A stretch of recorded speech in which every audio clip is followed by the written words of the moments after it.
Admiral Kate Morrison stood on the bridge of the Valiant, watching the stars through the wide viewport. She had been in space for 20 years, but she had never seen anything like this. 12 massive alien ships hung in the darkness beyond. Earth's moon. Each ship was 3 times larger than anything humans had ever built. The communication screen flickered to life. An alien face appeared, with 4 eyes and skin that looked like gray metal. When it spoke, the words came through. The translation system in a cold, mechanical voice. I am Overlord Vex High of the Zephyrian Collective. You will listen to our terms. Kate kept her face calm, but her heart was beating fast. She had trained for first contact scenarios, but not like this. The alien continued speaking. Your species has spread beyond your home system. You have built colonies on worlds that belong to the Collective. This ends now. The alien's 4 eyes seemed to look right through the screen at her. You have 30 of your days to remove all humans from these worlds. Take your people back to your home system. Stay there. If you refuse, we will destroy every human in the galaxy. The communication ended. The screen went black. Kate stared at the empty screen for a long moment. Around her, the bridge crew waited in silence. Finally, she turned to her communications officer. Get me President Hayes, emergency channel.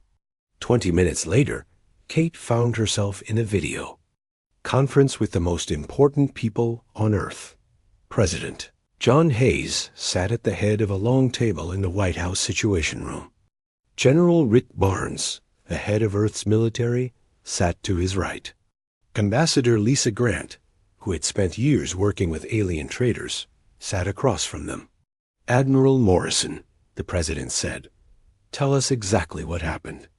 Kate repeated, the alien's message word for word. When she finished, the room was quiet. General Barnes spoke first. How many ships do they have? Our sensors count 3,000 ships in their main fleet. They're showing us maybe 1% of their total force. General Barnes rubbed his forehead. We have 800 ships. Total, most of them are smaller than their smallest vessel. What about their weapons? President Hayes asked. Kate looked at her notes. Our analysis shows their energy output is roughly 10 times greater than our best ships.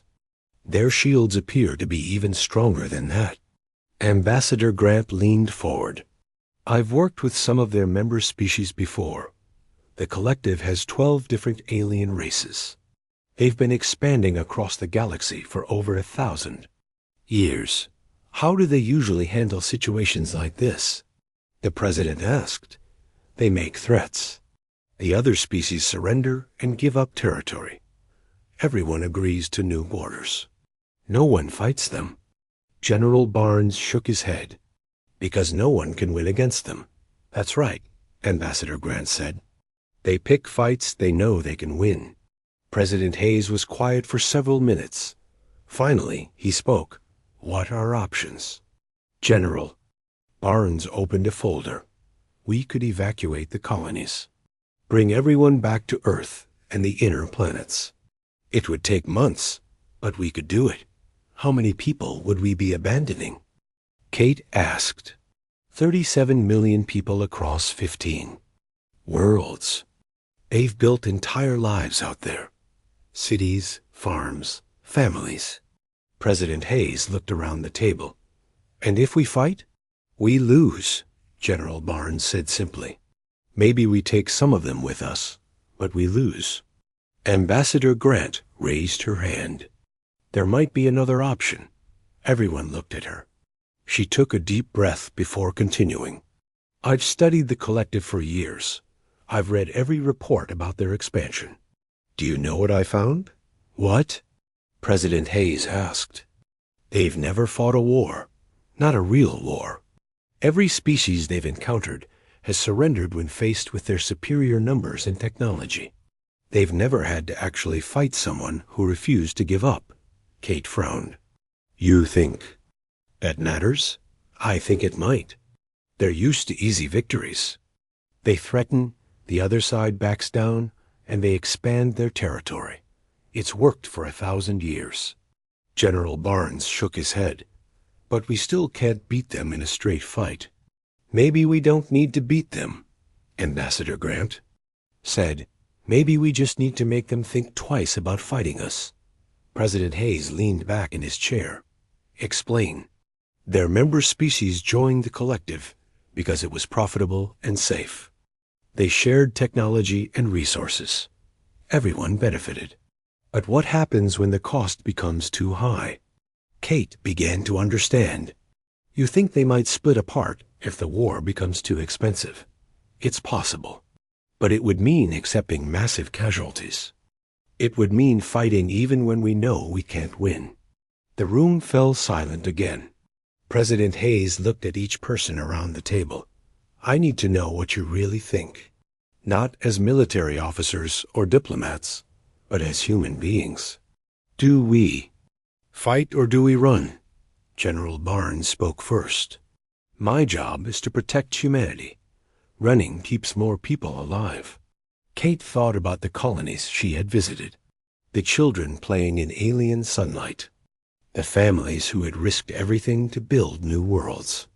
Those people out there didn't leave Earth to be safe. They left to be free. Ambassador Grant nodded.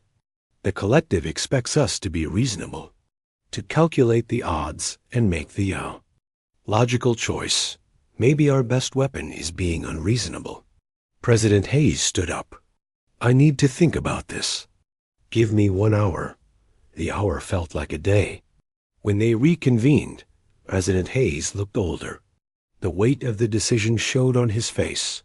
I've made my choice, he said. Admiral Morrison, please open a channel to the alien fleet. Kate's hands moved over the controls.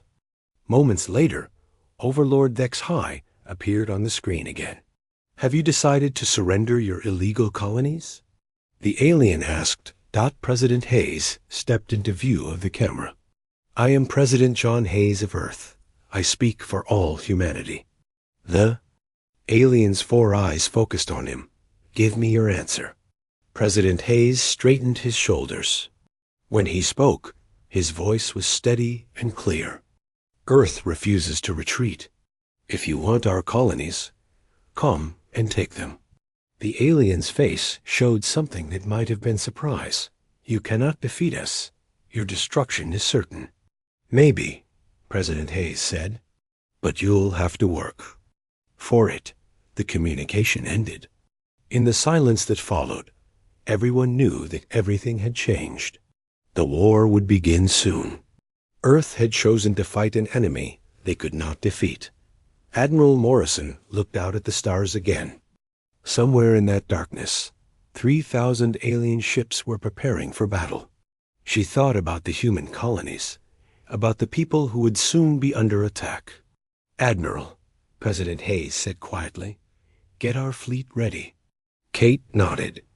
Yes, sir. What are your orders? Make them pay for every inch. Captain Alex Murphy watched the enemy ships appear on his scanner. 600 alien vessels dropped out of hyperspace at the edge of the Kepler system. His own small fleet consisted of 12 human ships, most of them destroyers and frigates. The aliens had come to take New Austin Colony, and they had brought enough firepower to level a planet. Alex stood on the bridge of the Iron Will, his flagship. It was not a large ship, but it was fast and tough. Around him, his crew worked at their stations with calm efficiency. They all knew the odds. They all knew what was coming. Captain, his communications officer called out, Admiral Morrison is sending new orders. Alex read the message on his personal screen. The orders were unlike anything he had seen in his 20 years of military service. He was not ordered to win the battle. He was not even ordered to hold the system. Instead, his orders were simple. Make the enemy pay. Sir, his first officer asked, what are our orders? Alex looked around the bridge at his crew. These were good people. They had families back on Earth. They had dreams and plans for the future. In a few hours, Most of them would be dead. We're going to show these aliens what happens when they threaten human colonies, he said. The alien fleet moved toward New Austin at a steady pace. They were not hurrying. Why should they?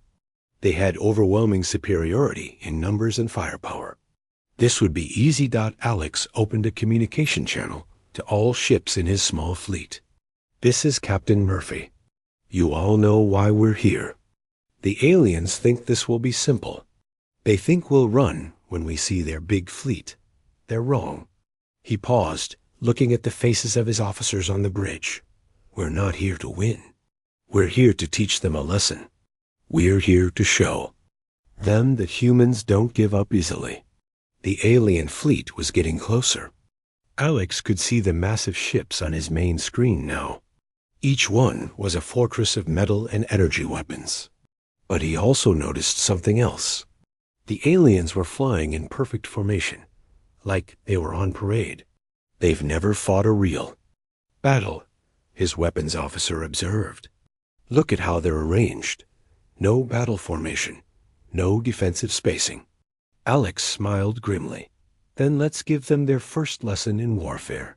The battle began when the aliens were still at long range. Their energy weapons reached out across space like fingers of light. The first human ship to die was the frigate Courage. It simply vanished in a ball of superheated plasma. But even as the Courage died, it fired its missiles. All of them. The captain had programmed them to home in on the largest alien ship. Most of the missiles were destroyed by alien defensive systems, but 2 got through. They exploded against the alien ship's shields, causing no real damage, but proving an important point. The aliens could be hurt. Alex ordered his fleet to spread out and attack from different angles. The aliens responded by tightening their formation, which was exactly what Alex wanted. Bunched together, they could not fire at the humans without risking hitting each other. The destroyer Relentless was the second human ship to die, but its captain managed something remarkable before the end. He accelerated his ship to maximum speed and rammed it into an alien cruiser. The explosion tore both ships apart. 1 for 1, Alex muttered. That's better than they expected. The aliens began to adjust their tactics. They spread out their formation and started using more coordinated fire patterns. But they were learning these lessons the hard way, and each lesson cost them ships. The frigate Defiant lasted only 10 minutes. But in that time, it destroyed 2 alien fighters and damaged a larger vessel. The destroyer Warrior managed to take out an entire alien squadron before enemy fire finally found it. Alex realized that his own ship would not survive much longer. The Iron Will had taken heavy damage. Half his crew was dead or wounded.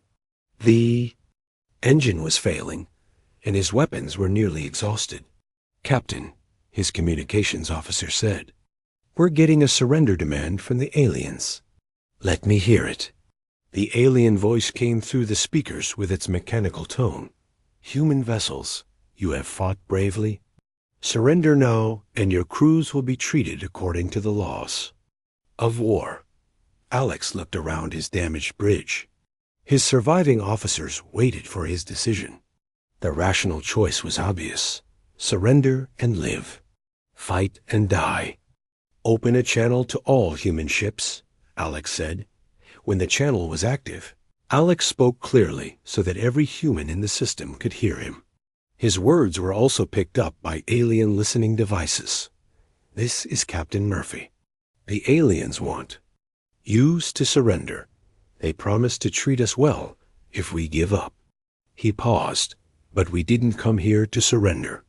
We came here to fight.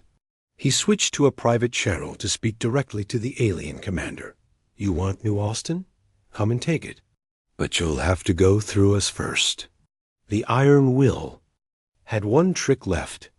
Alex ordered all remaining power diverted to the engines. The ship accelerated toward the largest alien vessel, a massive dreadnought that served as the enemy flagship.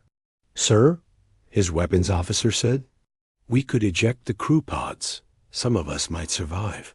Alex shook his head. No, we go down together. The alien dreadnought tried to turn away, but the iron will was moving too fast.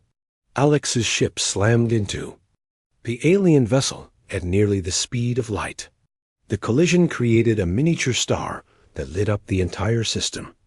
When the light faded, both ships were gone. The battle for New Austin was over.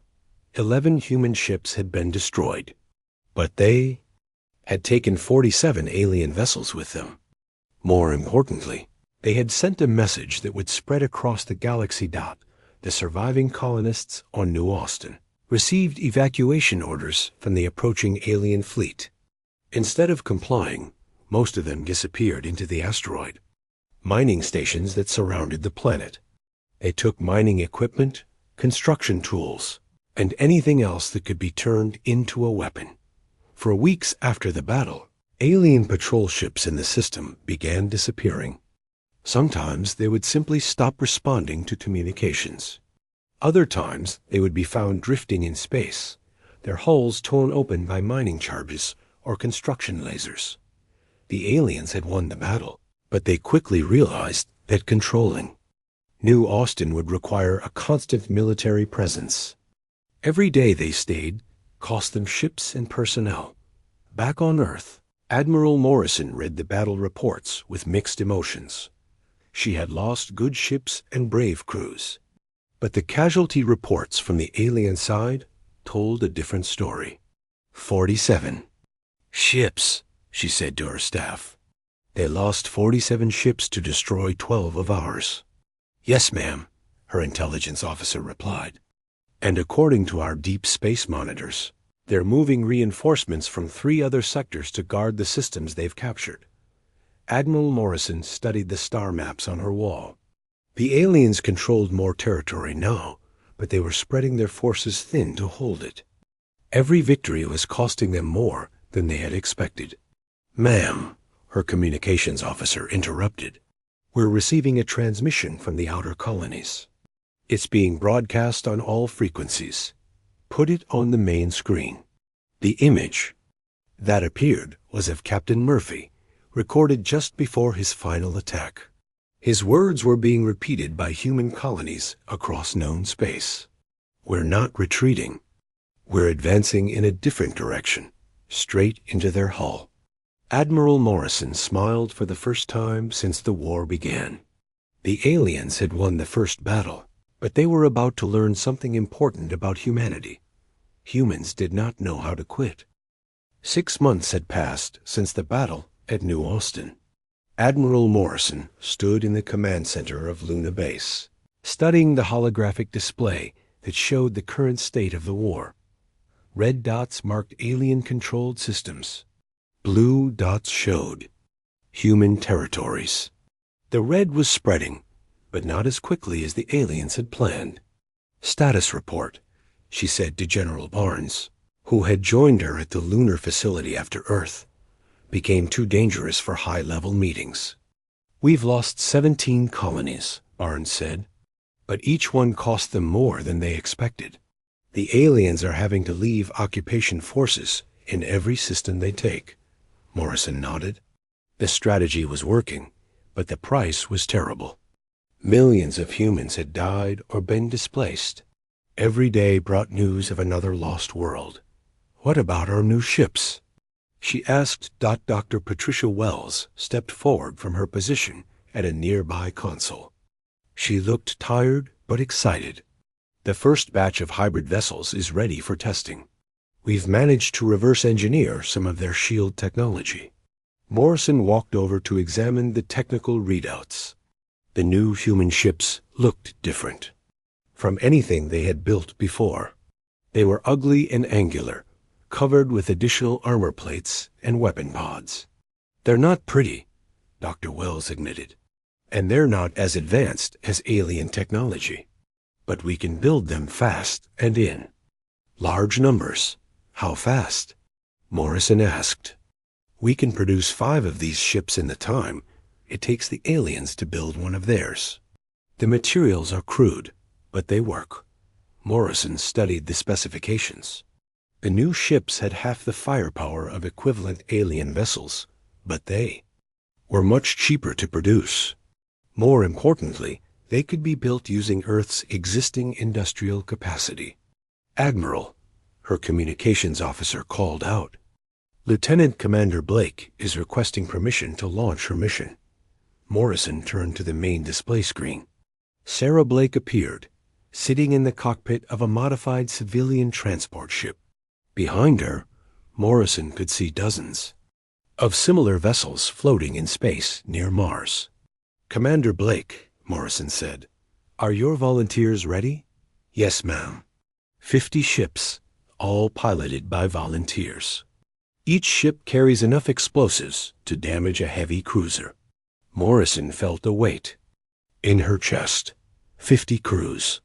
50 groups of people who had volunteered to die for a chance to hurt the enemy. "You understand this is a one-way mission?" "We understand, Admiral. The alien supply convoy has 1 dreadnought and 20 escort ships. Our intelligence says they're carrying rare elements needed for their shield generators." Morrison looked at the tactical display. The alien convoy was moving through a region of space that human ships could reach, but barely. It would be perfect for the new strategy she had been developing.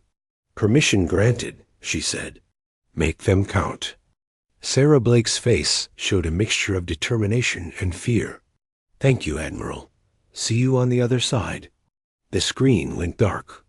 Morrison watched on her tactical display as 50 small dots began moving toward the alien convoy. Each dot represented a ship with a crew of 3 or 4 people. People with families. People who had chosen to die rather than let the aliens win easily. The attack took place 18 hours later. Morrison watched the battle unfold through long-range sensors and communication intercepts. The alien escort ships detected the approaching human vessels and moved to intercept them. The aliens expected the humans to retreat when faced with superior firepower. Instead, the human ships accelerated toward the enemy formation. The alien weapons destroyed most of them, but a few got through. Sarah Blake's ship was one of the last to survive. Morrison listened to her final transmission as her damaged vessel approached the alien dreadnought. "This is Blake. My ship is falling apart, but we're still flying. Tell my sister that I kept my promise." The explosion that followed lit up the entire sector. When the light faded, the alien dreadnought was gone. So were all 50 human ships, but the strategy had worked. 1 dreadnought was worth more than 50 civilian transports. The aliens could replace their lost ship, but it would take months. The humans could build 50 new transports in weeks. "Admiral," Dr. Wells said quietly, "the hybrid ships are ready for their first mission." Morrison turned her attention back to the technical displays. The first squadron of hybrid vessels was gathering near Jupiter. Captain Ben Torres commanded the group from his ship, the Relentless. "Captain Torres," Morrison said when his image appeared on screen, "your target is Proxima Station. Intelligence indicates it's lightly defended." Torres nodded. "Understood, Admiral." "What are our rules of engagement?" Morrison had been thinking about this question for weeks. The old rules of warfare did not apply anymore. This was not about territory or resources. This was about survival. Hit them hard and fast. Don't worry about your ships surviving. Worry about making them pay for every victory. Copy that, Admiral. The attack on Proxima Station began 3 days later. Torres led 20 hybrid ships against an alien defense force of similar size. The battle should have been even, but the human ships had one advantage. The aliens did not expect that they were not afraid to die. The Relentless suffered critical system failures early in the battle. Its shields failed and its weapons overheated. A normal captain would have retreated to make repairs. Instead, Torres ordered all remaining power diverted to the engines. Morrison listened to his final log entry as his ship burned around him. Life support is failing. Half the crew is dead, but we're still flying toward their command ship. They can kill us all, but they can't make us quit. The Relentless exploded when it hit the alien command vessel. Both ships were destroyed, but the alien defense grid collapsed without its command center. The remaining human ships swept through the station, destroying everything of military value before retreating. The victory at Proxima Station was typical of the new human strategy. The aliens won most battles, but each victory cost them more than they could afford. Their ships were better, but human ships were more numerous, and their crews were willing to die for small tactical advantages. Morrison studied the latest intelligence reports in her private office.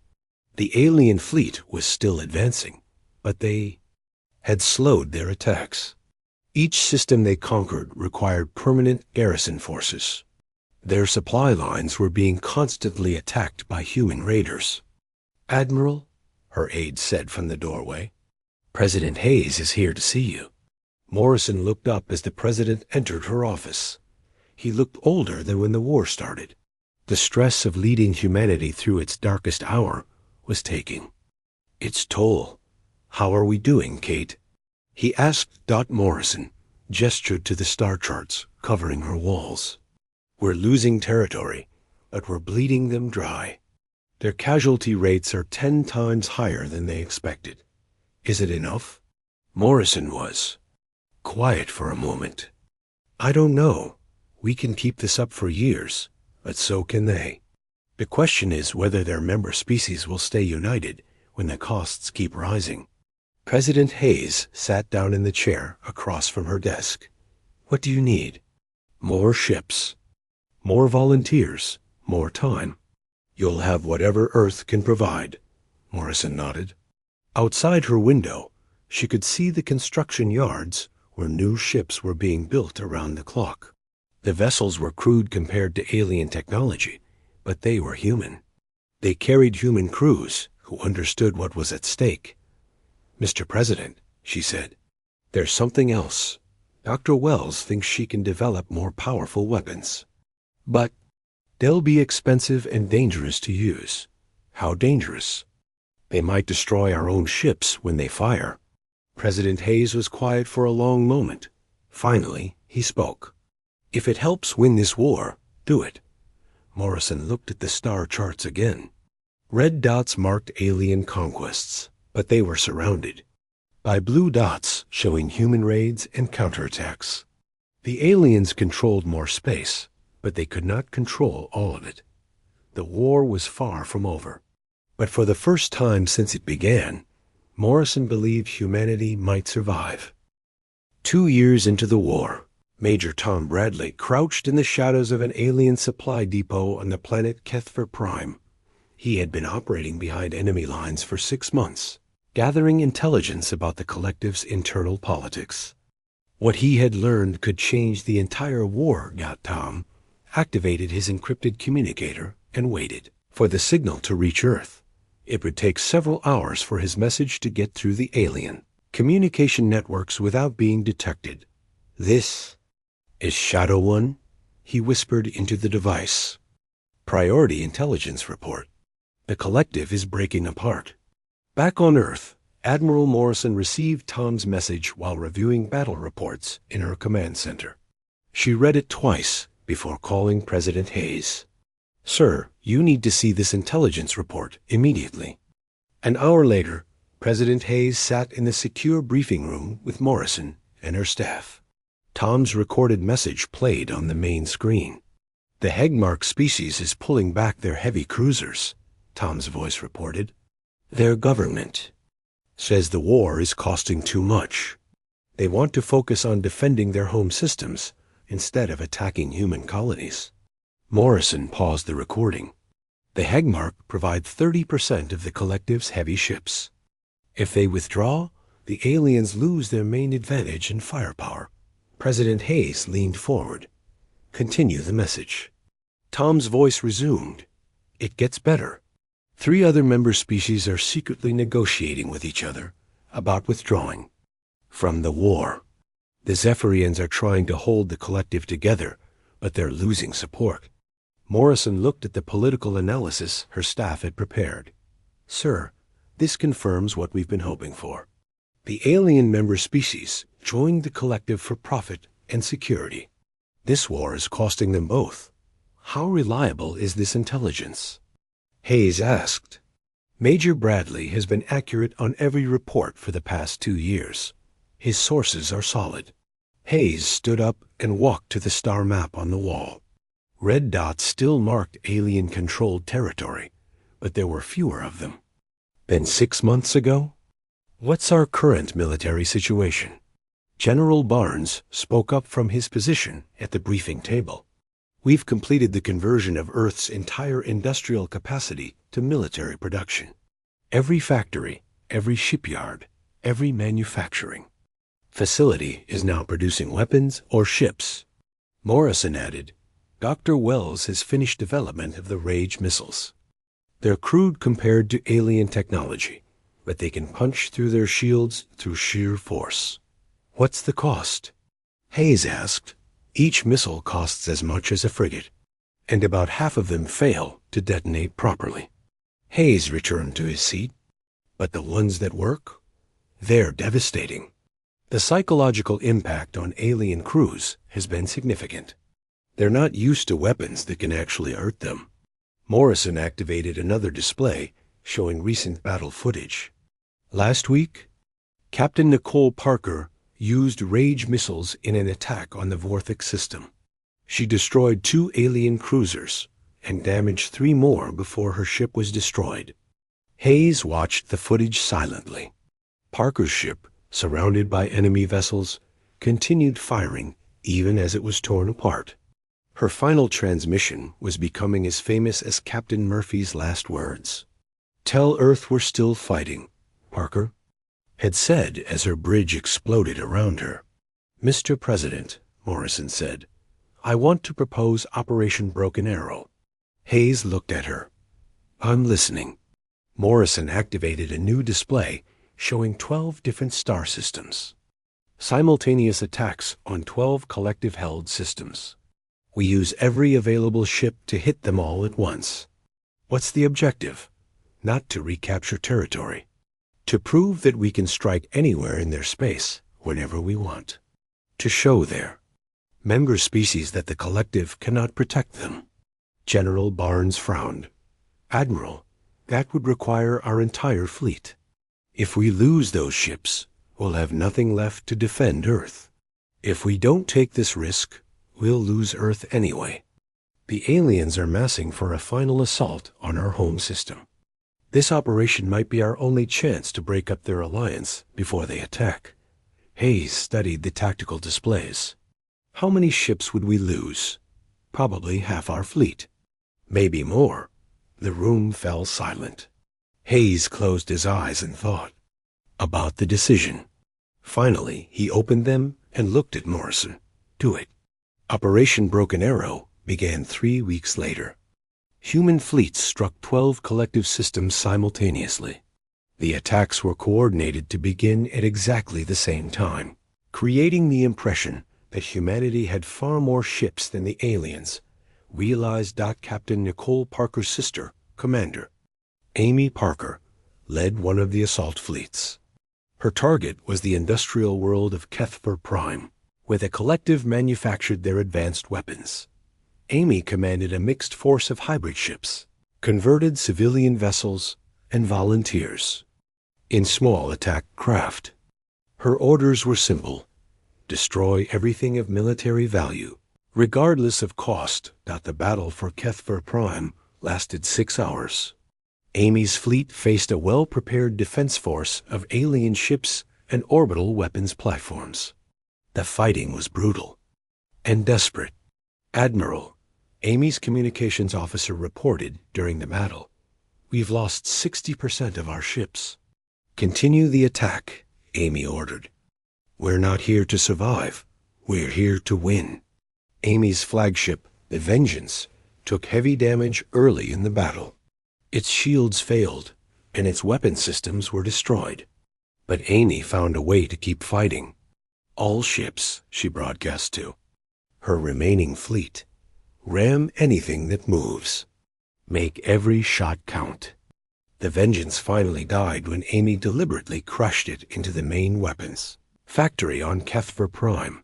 The explosion destroyed the facility and created a mushroom cloud visible from orbit. 11 of the 12 attacks succeeded. The aliens lost major industrial facilities, supply depots, and command centers. But the cost to humanity was enormous. 400 ships and their crews were destroyed in a single day. Morrison stood in her command center, reading the casualty reports. Nearly half of Earth's remaining fleet was gone. But the strategic impact was exactly what she had hoped for.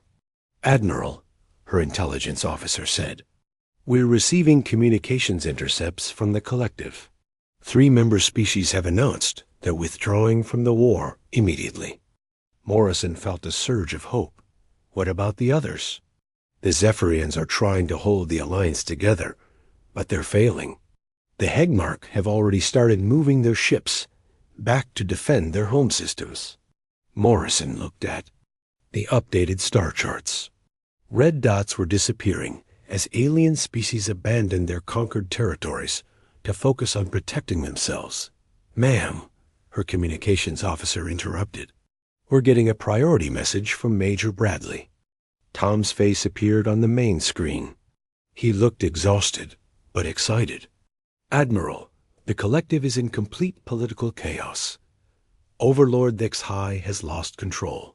Several member species are blaming the Zephyrians for starting a war they can't finish. Morrison smiled for the first time in months. Tom, what's the military situation? They're pulling back their fleets to defend their home systems. The occupation forces in human systems are being recalled. Admiral, I think they're going to abandon most of their conquered territory. Morrison looked around her command center. At her surviving staff, they had all lost friends in the war. They had all sacrificed more than they thought possible. But they had achieved something no other species in galactic history had managed. They had made the collective retreat. Tom, Morrison said, get ready to come home. This war is about to enter a new phase. As Tom's image faded from the screen, Morrison turned to her tactical displays. The red dots marking alien control were disappearing faster now. The collective was collapsing, and humanity was still fighting. For the first time since the war began, Earth had a real chance of victory. Overlord HFY stood alone in his command chamber aboard the flagship Dominion. Around him, holographic displays showed the collapse of his 1,000-year empire. 6 member species had withdrawn from the collective. 3 more were negotiating separate peace treaties with humanity. His political authority was crumbling. He activated a communication link to his war council. The faces that appeared on his screens showed fear and anger in equal measure. The humans must be stopped, he said to the assembled leaders. If we allow them to survive, other species will think they can resist us too. Commander Veltar of the Hegmark forces shook his 4-armed body in disagreement. Overlord, my people have lost too many ships. We are returning to defend our home systems. Your people swore an oath to the collective. HFY responded coldly. An oath to share in victory and profit. This war brings only death and economic collapse. Other council members voiced similar concerns. The war had cost them more ships and resources than they had ever lost before. The humans refused to surrender, even when facing certain death. It was a type of warfare the collective had never encountered. HFY cut off the communication link and stared at the tactical displays. His intelligence reports showed that Earth was preparing for a final assault. The humans had fewer than 300 operational ships left. By every rational calculation, they should be preparing to surrender. Instead, they were building something. Bring me the human expert. He ordered his aide, Dr. Kethmer, a Zephyrian scientist who had studied human psychology entered the command chamber a few minutes later. He had been trying to understand human behavior since the war began. "Doctor," HFY said, "explain to me why the humans continue to fight." Dr. Kethmer pulled up his research files. "Overlord, human psychology is unlike any species we have encountered. They have a concept called spite. They will continue fighting, even when they know they cannot win, simply to hurt their enemies. That is irrational. Yes, it is, but it is also effective. They have convinced our member species that victory is too expensive." HFY turned to look out at the stars. Somewhere in that darkness, Earth waited with its remaining defenders. "Doctor, if we assembled our entire remaining fleet and attacked Earth directly, could we end this war?" "Possibly, but the cost would be enormous. The humans will defend their home system with everything they have." HFY made his decision. "Gather every ship we have left, 2,000 vessels. We will end this war with one final battle." On Earth, Admiral Morrison stood in the underground command center that had replaced Luna Base after it was evacuated. President Hayes stood beside her, looking at the defensive preparations surrounding their home planet.